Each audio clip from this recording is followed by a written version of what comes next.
शुक्लाम्बरधरम् विष्णुम् शशिवर्णम् चतुर्भुजम् प्रसन्नवदनम् ध्यायेत् सर्वविघ्नोपशान्तये व्यासम् वसिष्ठनप्तारम् शक्तेः स्तोत्रमकल्मषम् पराशरात्मजम् वन्दे शुकतातम् तपोनिधिम् व्यासाय विष्णुरूपाय व्यासरूपाय विष्णवे नमो वै ब्रह्मनिधये वासिष्ठाय नमो नमः अविकाराय शुद्धाय नित्याय परमात्मने सदैकरूपरूपाय विष्णवे सर्वजिष्णवे यस्य स्मरणमात्रेण जन्म संसारबन्धनात् विमुच्यते नमस्तस्मै विष्णवे प्रभविष्णवे ॐ नमो विष्णवे प्रभविष्णवे श्रीवैशम्पायन उवाच श्रुत्वा धर्मानशेषेण पावनानि च सर्वशः युधिष्ठिरः शान्तनवम् पुनरेवाभ्यभाषत युधिष्ठिर उवाच किमेकम् दैवतम् लोके किम् वाप्येकम् परायणम् स्तुवन्तः कङ्कमर्चन्तः प्राप्नुयुर्मानवा शुभम् को धर्मः सर्वधर्माणाम् भवतः परमो मतः किम् जपन्मुच्यते जन्तुर्जन्म संसारबन्धनात् श्रीभीष्म उवाच जगत्प्रभुम् देवदेवमनन्तम् पुरुषोत्तमम् स्तुवन्नाम सहस्रेण पुरुषस्तततोत्थितः तमेव चार्चयन् नित्यम् भक्त्या पुरुषमव्ययम् ध्यायम् स्तुवन् नमस्यम् च यजमानस्तमेव च अनादिनिधनम् विष्णुम् सर्वलोकमहेश्वरम् लोकाध्यक्षम् स्तुवन् नित्यम् सर्वदुःखातिगो भवेत् ब्रह्मण्यम् सर्वधर्मज्ञम् लोकानाम् कीर्तिवर्धनम् लोकनाथम् महद्भूतम् सर्वभूतभवोद्भवम् एष मे सर्वधर्माणाम् धर्मोऽधिकतमो मतः यद्भक्त्या पुण्डरीकाक्षम् स्तवैरच्चेन्नरः सदा परमम् यो महत्तेजः परमम् यो महत्तपः परमम् यो महद्ब्रह्म परमम् यः परायणम् पवित्राणाम् पवित्रम् यो मङ्गलानाम् च मङ्गलम् दैवतम् देवतानाम् च भूतानाम् यो व्ययक्तिदा यतः सर्वाणि भूतानि भवन्त्यादियुगागमे यस्मिंश्च प्रलयम् यान्ति पुनरेव युगक्षये तस्य लोकप्रधानस्य जगन्नाथस्य भूपते विष्णोर्नाम सहस्रम् मे शृणु पापभयापहम् यानि नामानि गौणानि विख्यातानि महात्मनः ऋषिभिः परिगीतानि तानि वक्ष्यामि भूतये ऋषिर्नाम्नाम् सहस्रस्य वेदव्यासो महामुनिः छन्दोऽनुष्टुप् तथा देवो भगवान् देवकीसुतः अमृताम् शुद्भवो बीजम् शक्तिर्देवकीनन्दनः त्रिसामाहृदयम् तस्य शान्त्यर्थे विनियुज्यते विष्णुम् जिष्णुम् महाविष्णुम् प्रभविष्णुम् महेश्वरम् अनेकरूपदैत्यान्तम् नमामि पुरुषोत्तमम् अस्य श्रीविष्णोर्दिव्यसहस्रनामस्तोत्रमहामन्त्रस्य श्रीवेदव्यासो भगवान् ऋषिः अनुष्टुप्छन्दः श्रीमहाविष्णुः परमात्मा श्रीमन्नारायणो देवता अमृतांशोद्भवो भानुरिति बीजम् देवकीनन्दन श्रेष्ठेति शक्तिः उद्भवः क्षोभणो देव इति परमो मन्त्रः धर इत्यस्त्रम् रथाङ्गपाणिरक्षोभ्य इति नेत्रम् त्रिसामासामजः सामेति कवचम् आनन्दम् परब्रह्मेति योनिः ऋतुः सुदर्शनकाल इति दिग्बन्धः श्रीविश्वरूप इति ध्यानम् श्रीमहाविष्णुप्रीत्यर्थे सहस्रनाम जपे विनियोगः ध्यानम् क्षीरोदङ्गप्रदेशे शुचिमणिविलसत्सैकते मौक्तिकानाम् मालाक्लुप्तासनस्थस्फटिकमणिनिभैर्मौक्तिकैर्मण्डिताङ्गः शुभ्रैरभ्रैरदभ्रैरुपरि विरचितैर्मुक्तपीयूषवर्षैः आनन्दीनः पुनीयादरिनरिन गदा शङ्खपाणिर्मुकुन्दः भूः पादौ यस्य नाभिर्विहरसुरनिलश्चन्द्रसूर्यौ च नेत्रे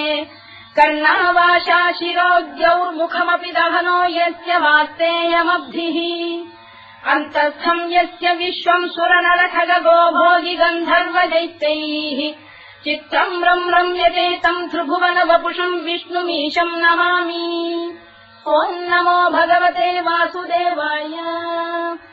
शान्ताकारम् भुजगशयनम् पद्मनाभम् सुरेशम् विश्वाधारम् गगनसदृशम् मेघवर्णम् शुभाङ्गम् लक्ष्मीकान्तम् कमलनयनम् योगिहृध्यानगम्यम् वन्दे विष्णुम् भवभयहरम् सर्वलोकैकनाथम्। मेघश्यामम् पीतकौशेयवासम् श्रीवत्साङ्कम् कौस्तुभोद्भासिताङ्गम् पुण्योपेतम् पुण्डरीकायताक्षम् विष्णुम् वन्दे सर्वलोकैकनाथम्। नमः समस्तभूतानामादिभूताय भूभृते अनेकरूपरूपाय विष्णवे प्रभविष्णवे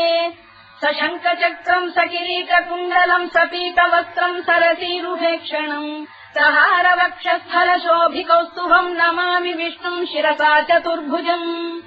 छायायाम् पारिजातस्य हेमसिंहासनोपरि आसीनमम्बुदश्याममायताक्षमलङ्कृतम् चन्द्राननम् चतुर्बाहुम् श्रीवत्साङ्कितवक्षसम् रुक्मिणी सत्यभामाभ्याम् सहितम् कृष्णमाश्रये।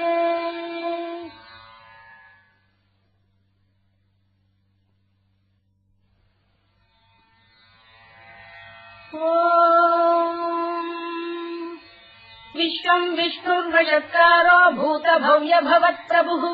भूतकृद्भूतभृद्भावो भूतात्मा भूतभावनः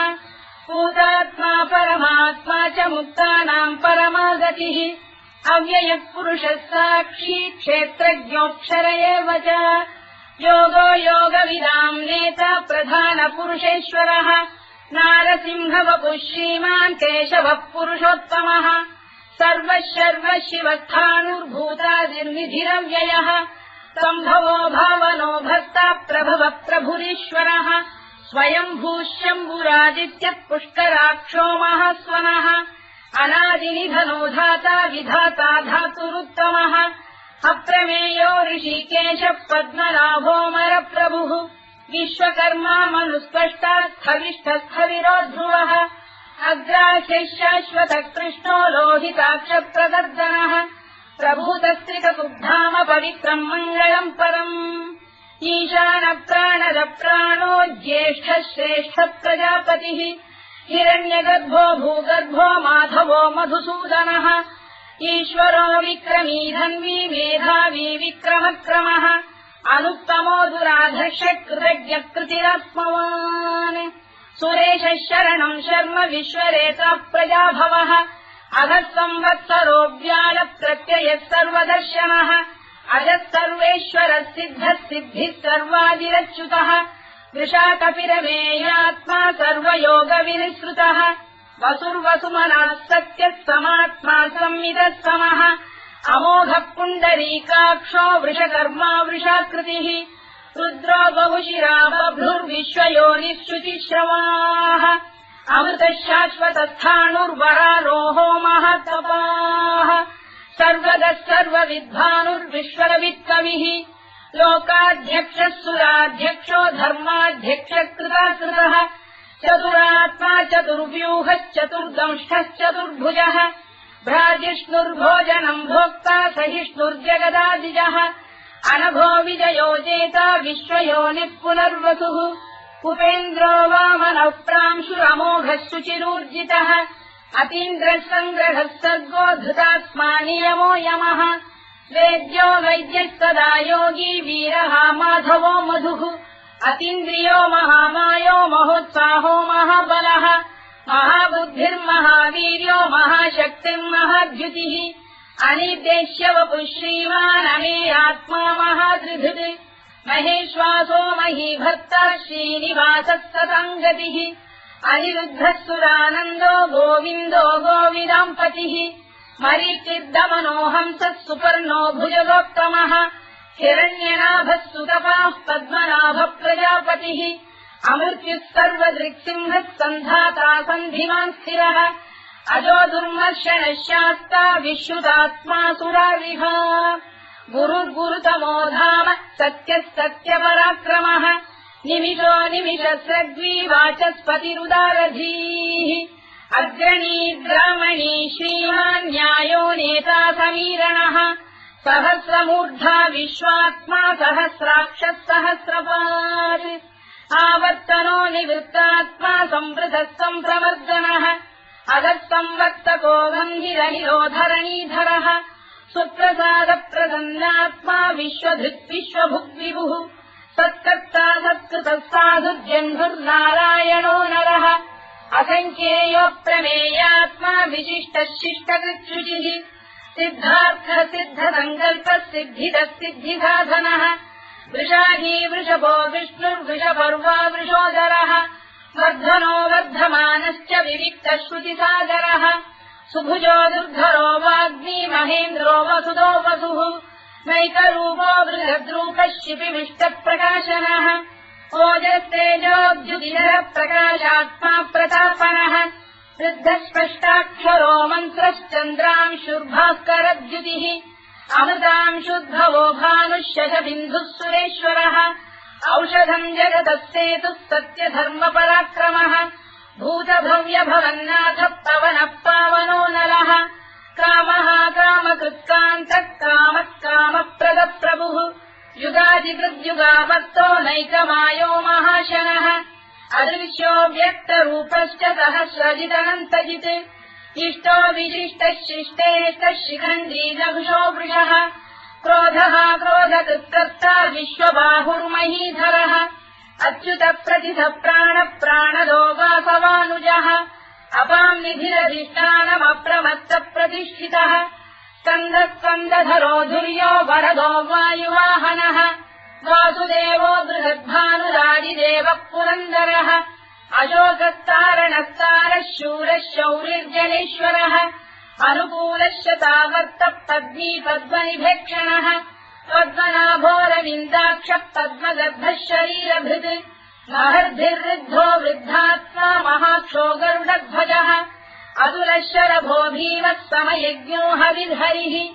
सर्वलक्षणलक्षण्यो लक्ष्मीवान् समितिञ्जयः विक्षरो रोहितो मार्गो हेतुर्दामोदरः सहः महीधरो महाभागो वेगवानमिदाशनः उद्भवः क्षोभणो देवः श्रीगर्भः परमेश्वरः करणम् कारणम् कर्ता विकर्ता गहनो गुहः व्यवसायो व्यवस्थानः संस्थानस्थानदो ध्रुवः परधिः परमस्पष्टः तुष्टः पुष्टः शुभेक्षणः रामो विरामो विरतो मार्गो नेयोनयोनयः वीरः शक्तिमताम् श्रेष्ठो धर्मो धर्मविदुत्तमः वैकुण्ठः पुरुषः प्राणः प्राणदः प्रणवप्लुतुः हिरण्यगर्भः शत्रुघ्नो व्याप्तो वायुरधोक्षजः ऋतुः सुदर्शनकालः परमेष्ठी परिग्रहः उग्रः संवत्सरो दक्षो विश्रामो विश्वदक्षिणः विस्तारस्थावरस्थाणुप्रमाणम् बीजमव्ययम् अर्थोऽनर्थो महाकोशो महाभोगो महाधनः अनिर्विण्णस्थविष्ठो भूर्धर्मयूपो महामखः नक्षत्रनेमिर्नक्षत्री क्षमः क्षामः समीहनः यज्ञयुज्यो महेज्यश्च क्रतुः सत्रम् सदाम् गतिः सर्वदर्शी विमुक्तात्मा सर्वज्ञो ज्ञानमुत्तमम् सुव्रतः सुमुखः सूक्ष्मः सुघोषः सुखरः सुहृत् मनोहरोजितक्रोधो वीरबाहुर्विदारणः स्वापनः स्ववशो व्यापी नैतात्मानैककर्मकृत् वत्सरो वत्सलो वत्सी रत्नगर्भोधनेश्वरः धर्मकुद्धर्मकृद्धर्मी सदसक्षरमक्षरम् अविज्ञाता सहस्रांशुर्विधाता कृतलक्षणः गभस्तिरे विस्तप्तस्तः सिंहो भूतमहेश्वरः आदिदेवो महादेवो देवेशो देवभृद्गुरुः उत्तरो गोपतिर्गोप्ता ज्ञानः सोमपो मृतपः सोमः पुरुजिः पुरुषोत्तमः विनयो जयः सत्यसन्धो दाशार्हः सात्वताम् पतिः जीवो विनयिता साक्षी मुकुन्दोमितविक्रमः अम्भोनिधिरनन्तात्मा महोदधिशयोऽन्तकः अजो महार्घः स्वाभाव्यो धिरा मित्रप्रमोदनः आनन्दो नन्दनो नन्दः सत्यधर्मा त्रिविक्रमः महर्षिः कपिलाचार्यः कृतज्ञो मेदिनीपतिः त्रिदशाध्यक्षो महाशृङ्गः कृतान्तकृत् महावराहो गोविन्दः सुषेणः कनकाङ्गनी गुह्यो गभीरो गहनो गुप्तश्चक्रगदाधरः मेधास्वाङ्गोजितः कृष्णो दृढः सङ्कर्षणोच्युतः वरुणो वारुणो वृक्षः पुष्कराक्षो महामनाः भगवान् बलहानन्दी वनमाली हलायुधः आदित्यो ज्योतिरादित्यः सहिष्णुर्गतिसत्तमः सुधन्वाखण्ड परशुद्धारुणो द्रविणप्रदः दिवस्कृत् सर्वदृत्यासो वाचस्पतिरयो निजः कृतामासामगस्साम निर्वाणम् भेषजम् भिषज सन्न्यासवृक्षमः शान्तो निष्ठा शान्तिः परायणम् शुभाङ्गः शान्तिदश्रेष्टा कुमुदः कुवलेशयः गोहितो गोपदैर्गोप्ता वृषभाक्षो वृषप्रियः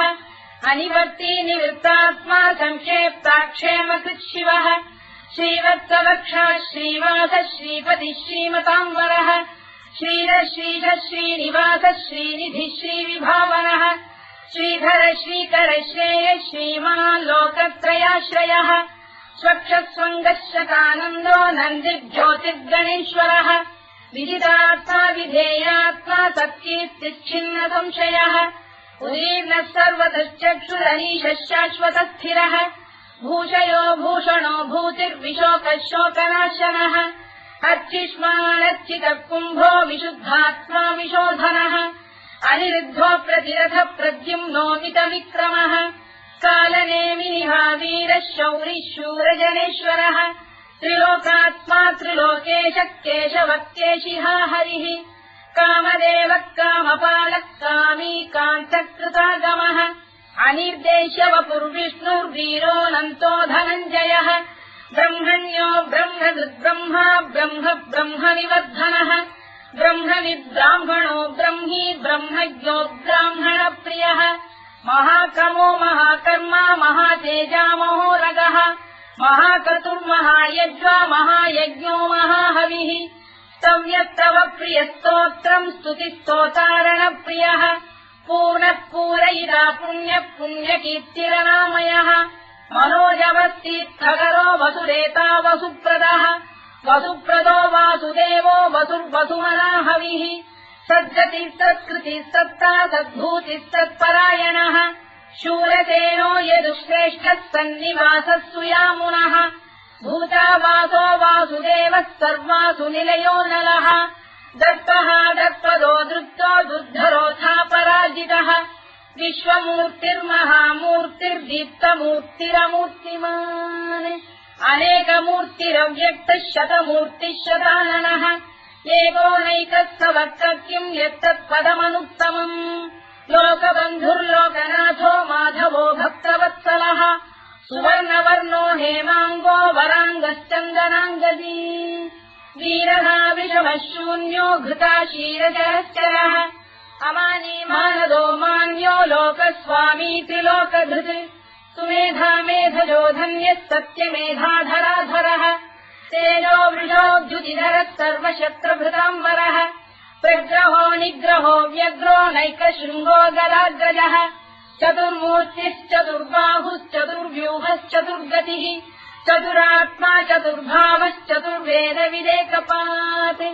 समावर्तो निवृत्तात्मा दुर्जयो दुरतिक्रमः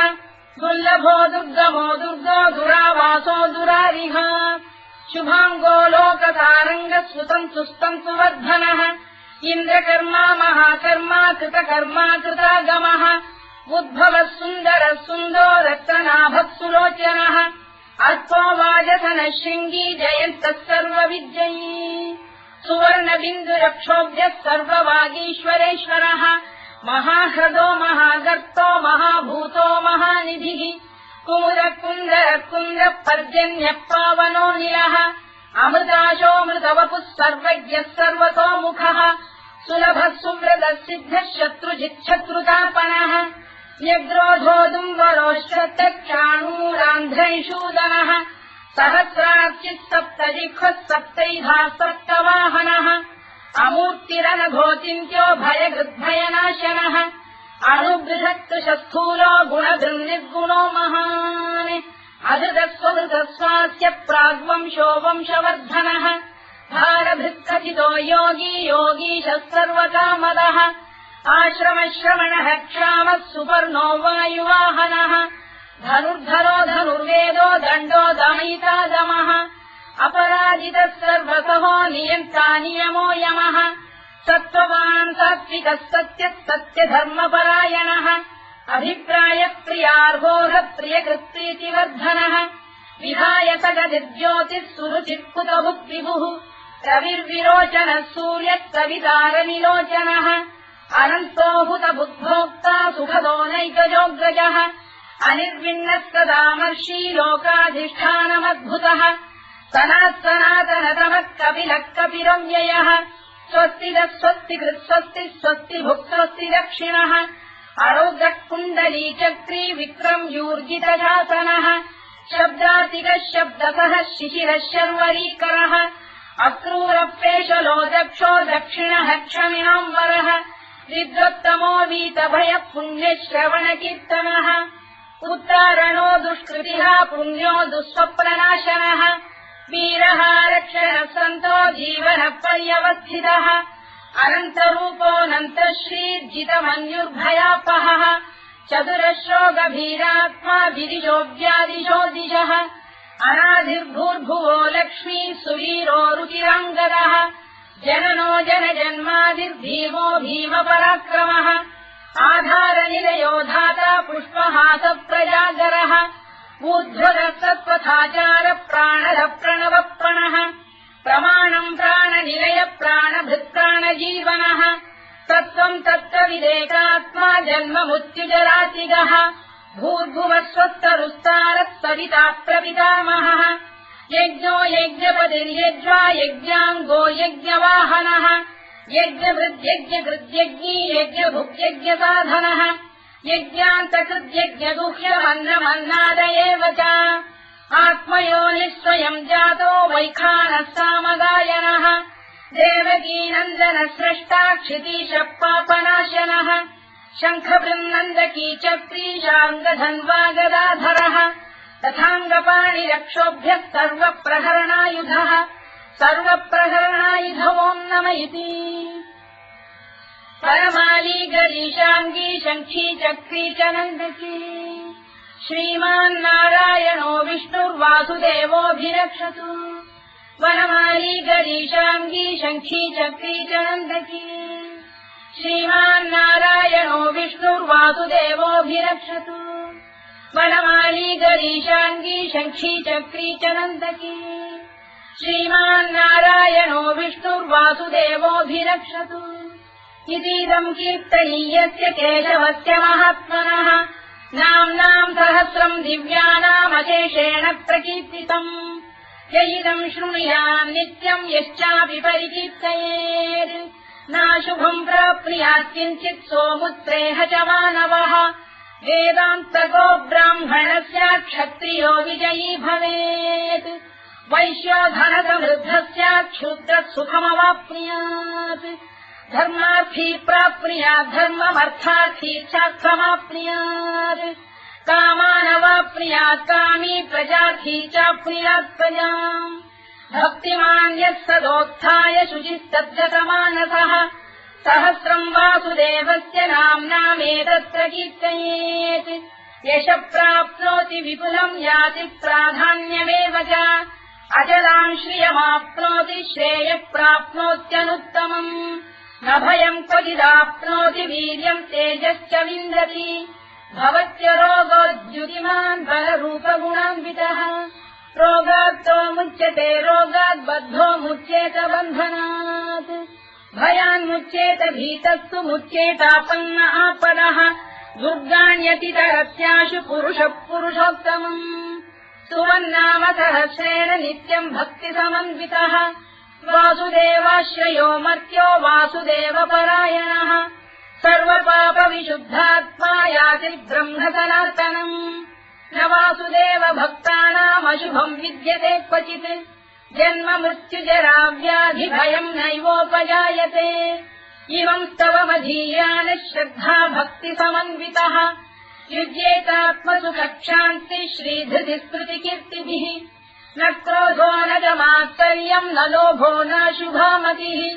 भवन्ति कृतपुण्यानाम् भक्तानाम् पुरुषोत्तमे द्यौस्तचन्द्रार्कनक्षत्राखम् दिशो भूर्महो दधिः वासुदेवस्य वीर्येण विधृतानि महात्मनः ससुरासुरगन्धर्वम् स यक्षोरगराक्षसम् जगत्वशेवत्ततेदम् कृष्णस्य सचराचरम् इन्द्रियाणि मनो बुद्धिः सत्त्वम् तेजो बलम् धृतिः वासुदेवात्मकान्याहुः क्षेत्रम् क्षेत्रज्ञ एव च सर्वागमानामाचार प्रथमम् परिकल्पते आचार प्रभवो धर्मो धर्मस्य प्रभुरच्युतः ऋषयः देवा महाभूतानि धातवः जङ्गमा जङ्गमम् चेदम् जगन्नारायणोद्भवम् योगो ज्ञानम् तथा साङ्ख्यम् विद्या शिल्पादिकर्म च वेदाः शास्त्राणि विज्ञानमेतत् सर्वम् जनार्दनात् एको विष्णुर्महद्भूतम् पृथग्भूतान्यनेकशः त्रीन् लोकान् व्याप्य भूतात्मा भुङ्क्ते विश्वभुवव्ययः इमम् स्तवम् भगवतो विष्णो व्यासेन कीर्तितम् पठेद्य इच्छेत् पुरुषः श्रेयत् प्राप्तुम् सुखानि च विश्वेश्वरमजम् देवम् जगतः प्रभुमव्ययम् भजन्ति ये पुष्कराक्षम् न ते यान्ति पराभवम् न ते यान्ति पराभवम् ओन्नमयिति अर्जुनोवाच पद्मपत्रविशालाक्ष पद्मनाभसुरोत्तमा भक्तानामनुरक्तानाम् त्राता भव जनार्दन श्रीभगवानुवाच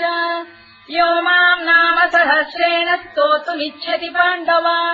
सोऽहमेकेन श्लोकेन स्तुत एव न संशयः स्तुत एव न संशयोऽन्नम इति व्यासोवाच